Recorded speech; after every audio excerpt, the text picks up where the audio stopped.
அனுர அரசின் அமைச்சர் அரிசி மாஃபியா தலைவர் கடுமையாக சாடும் உதய கம்மென்பில புதிய அரசமைப்பு குறித்து எதிர்வரும் 25ஆம் தேதி தமிழ் தேசிய கட்சிகள் ஆராய்வு. சிரேஷ்ட போலீஸ் அதிகாரிகள் இடமாற்றம். இன்றைய நாடாளுமன்ற அமர்வு ஆரம்பம். பிரதமர் மோடி இவ்வருடம் இலங்கை வருகை. கனடிய பிரதமரின் பதவி விலகலை வரவேற்ற எலான் மஸ்க். இலங்கை மக்களுக்கு விடுக்கப்பட்டுள்ள அவசர எச்சரிக்கை. அரிசி மாபியாவின் தலைவராக அமைச்சர் வசந்த சமரசிங்க செயல்படுவதாக பிவிதுருகல உரிமைய கட்சியின் தலைவர் உதய கம்மன்பில குற்றம் சாட்டியுள்ளார். கொழும்பிலுள்ள பிவிதுருகல உரிமைய கட்சியின் தலைமையகத்தில் நேற்று மாலை நடைபெற்ற செய்தியாளர் சந்திப்பில் கலந்து கொண்டு அவர் இந்த குற்றச்சாட்டை முன்வைத்துள்ளார். அரிசி மாபியாக்களுக்கு ஒருபோதும் இடமளிக்கப் போவதில்லை. ஆட்சிக்கு வந்தவுடன் அரிசி விலையை குறைப்பதாக ஜனாதிபதி குறிப்பிட்டார்.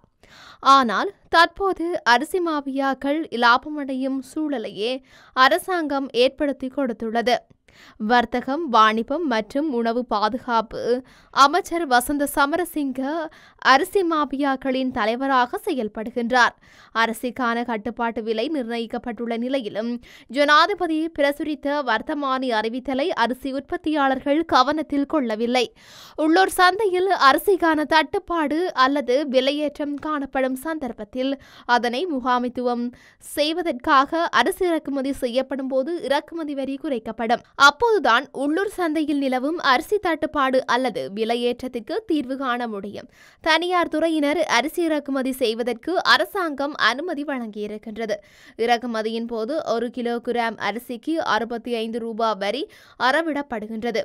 வரி உட்பட போக்குவரத்து செலவுகள் உள்ளடங்கலாக உள்ளூர் சந்தையின் அரிசியின் விலைக்கு இணையானதாகவே இறக்குமதி செய்யப்படும் அரிசியின் விலையும் காணப்படுகின்றது. சந்தையில் நிலவும் அரிசி தட்டுப்பாடு மற்றும் அரிசி விலையேற்றத்திற்கு தீர்வு காணும் நோக்கம் அரசாங்கத்துக்கு இருக்குமாயின் 65 ரூபாய் இறக்குமதி வரியை குறைத்திருக்க வேண்டும். வரியை அதிகரித்து இறக்குமதி செய்யும் அரிசியின் விலையையும் உள்ளூர் சந்தை அரிசியின் விலையையும் அரசாங்கம் சமப்படுத்தியுள்ளது.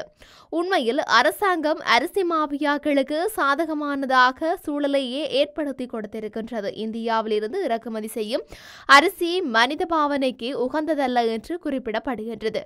அரிசி மற்றும் நெல்லை பதுக்கி வைத்துள்ள பிரதான அரிசி உற்பத்தியாளர்களுக்கு எதிராக எவ்வித நடவடிக்கைகளும் இதுவரை எடுக்கப்படவில்லை என்றும் உதய கம்மன்பில தொடர்ந்தும் குற்றம் சாட்டியுள்ளார். புதிய அரசமைப்பு விடயம் தொடர்பில் தமிழ் தேசிய கட்சிகள் ஒன்றிணைந்து இணக்கப்பாட்டை மேற்கொள்வதற்கான சந்திப்பை எதிர்வரும் 25ஆம் தேதி நடத்துவதற்கு தீர்மானிக்கப்பட்டுள்ளது என தமிழ் தேசிய மக்கள் முன்னணியின் தலைவரும் நாடாளுமன்ற உறுப்பினருமான கஜேந்திரகுமார் பொன்னம்பலம் தெரிவித்தார். நேற்றைய தினம் செவ்வாய்க்கிழமை நண்பகல் நாடாளுமன்ற கட்டட தொகுதியில் தமிழ் தேசிய மக்கள் முன்னணியின் தலைவரும் நாடாளுமன்ற உறுப்பினருமான கஜேந்திரகுமார் பொன்னம்பலம், இலங்கை தமிழரசு கட்சியின் நாடாளுமன்ற உறுப்பினர் சிவஞானம் ஸ்ரீதரன், ஜனநாயக தமிழ் தேசிய கூட்டணியின் நாடாளுமன்ற உறுப்பினர் செல்வம் அடைக்கலநாதன் ஆகியோருக்கிடையில் நடந்த சந்திப்பில் இந்த தீர்மானம் மேற்கொள்ளப்பட்டுள்ளது. இது தொடர்பில் நாடாளுமன்ற உறுப்பினர் கஜேந்திரகுமார் பொன்னம்பலம் தெரிவிக்கையில், இதுவரை நாங்கள் 3 தரப்பும் தனித்தனியாக சந்தித்து வந்த கட்டத்தில் இந்த தரப்புகளை ஒன்றாக சந்தித்து இணக்கப்பாட்டை எட்ட எண்ணியுள்ளோம். இந்த 3 கட்சிகளுக்கும் இடையிலான சந்திப்பு எதிர்வரும் 25ஆம் தேதி சனிக்கிழமை நடத்த தீர்மானிக்கப்பட்டுள்ளது. இந்த சந்திப்பில் அந்த கட்சிகள் இந்த முயற்சிக்கு யாரை கொண்டு வர வேண்டும் என்று விரும்புகின்றனவோ அவர்கள் அந்த தரப்புகளை சேர்த்துக் கொள்ளலாம். இந்த சந்திப்பு ஓர் ஆக்கப்பூர்வமான சந்திப்பாக அமைய வேண்டும். இந்த 3 தரப்புகளுக்கும் கடந்த தேர்தலில் தமிழ் மக்கள் தமிழ் தேசிய ஆணையை வழங்கியுள்ள நிலையில் அந்த ஆணையை முழுமையாக பிரதிபலிக்கக்கூடிய ஒரு பொது நிலைப்பாட்டை ஏற்படுத்துவதற்கு தேவைப்படும் பிரதிநிதித்துவத்தை ஏற்படுத்தும் நோக்கோடுதான் இந்த சந்திப்பு நடைபெறவுள்ளது என்றார். சிரேஷ்ட போலீஸ் அதிகாரிகள் சிலர் இடமாற்றம் செய்யப்பட்டுள்ளனர். 11 சிரேஷ்ட போலீஸ் அத்தியட்சகர்கள் இவ்வாறு இடமாற்றம் செய்யப்பட்டுள்ளனர். போலீஸ் திணைக்களம் இது தொடர்பிலான அதிகாரப்பூர்வ தகவல்களை வெளியிட்டுள்ளது. சிரேஷ்ட போலீஸ் அத்தியட்சகர்களான Vikinige P A. Weerasinghe, A P. Gunathilaka, L A. Dharmasena, L R. Gamage, I A. Amarasinghe, S K. Wickramanayake, M E. Perera, L A. Somaratne, E L. Perera, மற்றும் DS அமர்சிங் ஆகியோர் இவ்வாறு இடமாற்றம் செய்யப்பட்டுள்ளனர். பல்வேறு பிரிவுகளுக்கு இவர்கள் இடமாற்றம் செய்யப்பட்டுள்ளதாக போலீஸ் ஊடக பிரிவு அறிவித்துள்ளது. தேசிய போலீஸ் ஆணைக்குழுவின் அனுமதிக்கு அமைய இந்த இடமாற்றங்கள் மேற்கொள்ளப்படுவதாக அறிவிக்கப்பட்டுள்ளது. இன்றைய நாளுக்கான நாடாளுமன்ற நடவடிக்கைகள் சபாநாயகர் யகத் விக்ரமரட்ன தலைமையில் சற்று முன்னர் ஆரம்பமாகியுள்ளன. அதன்படி முற்பகல் 9:30 முதல் 10 வரை பிரதம அமைச்சரிடம் 4 வினாக்கள் கேட்கப்படும்.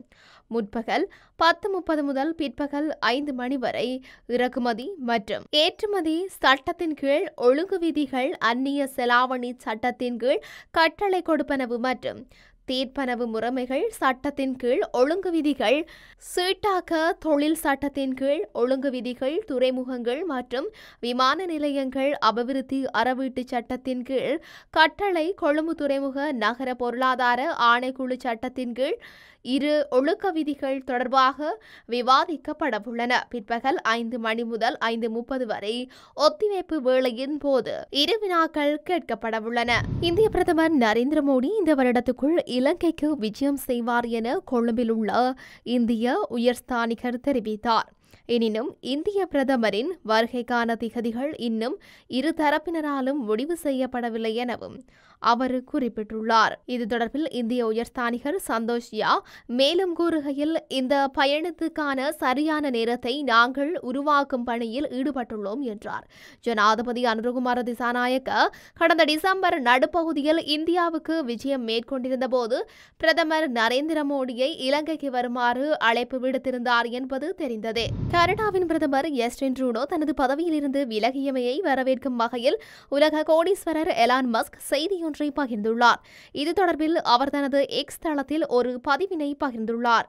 சர்வதேச தலைவர்கள் மத்தியில் இடம்பெற்ற சில முக்கிய நிகழ்வுகளையும் மாற்றங்களையும் குறிக்கும் வகையில் அந்த பதிவு இடப்பட்டுள்ளது. குறித்த பதிவில் ட்ரூடோவின் பதவி விலகல் தொடர்பிலும் குறிப்பிட்டுள்ள நிலையில் 2025 அருமையாக காட்சியளிக்கின்றது என்று எலான் மஸ்க் பதிவிட்டுள்ளார். அதேவேளை அந்த பதிவில் ட்ரம்ப் வெற்றி பெற்றுவிட்டார், கெய்ர் ஸ்டார்மரை குறித்த உண்மை வெளிவந்துவிட்டது, சரியான நேரத்தில் மாபெரும் மனிதர்கள் அதிகாரத்துக்கு வருகின்றார்கள், நமக்கு அவர்கள் எல்லோரும் தேவை என்று கூறி உலக நிகழ்வுகள் பல வரிசைப்படுத்தப்பட்டுள்ளன.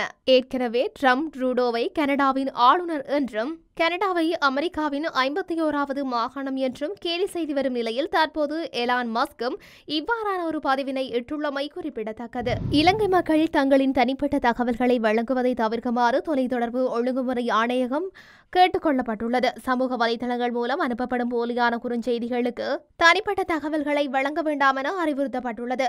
வறிய குடும்பங்களுக்கு ஜனாதிபதி 50,000 ரூபாய் நிதியுதவி வழங்கவுள்ளதாக சமூக ஊடகங்களில் போலியான குறுஞ்செய்திகள் வெளியிடப்பட்டு வருவதாக சுட்டிக்காட்டப்பட்டுள்ளது. இது தொடர்பில் முறைப்பாடுகள் கிடைக்கப்பெறுவதாக தொலைத்தொடர்பு ஒழுங்குமுறை ஆணையகம் தெரிவித்துள்ளது. அதற்கமைய இது தொடர்பான குறுஞ்செய்திகளுக்கு தமது தனிப்பட்ட தகவல்களை வழங்குவதை தவிர்க்குமாறு தொலைத்தொடர்பு ஆணைக்குழுவின் பணிப்பாளர் மேனகா பத்திரன தெரிவித்துள்ளார்.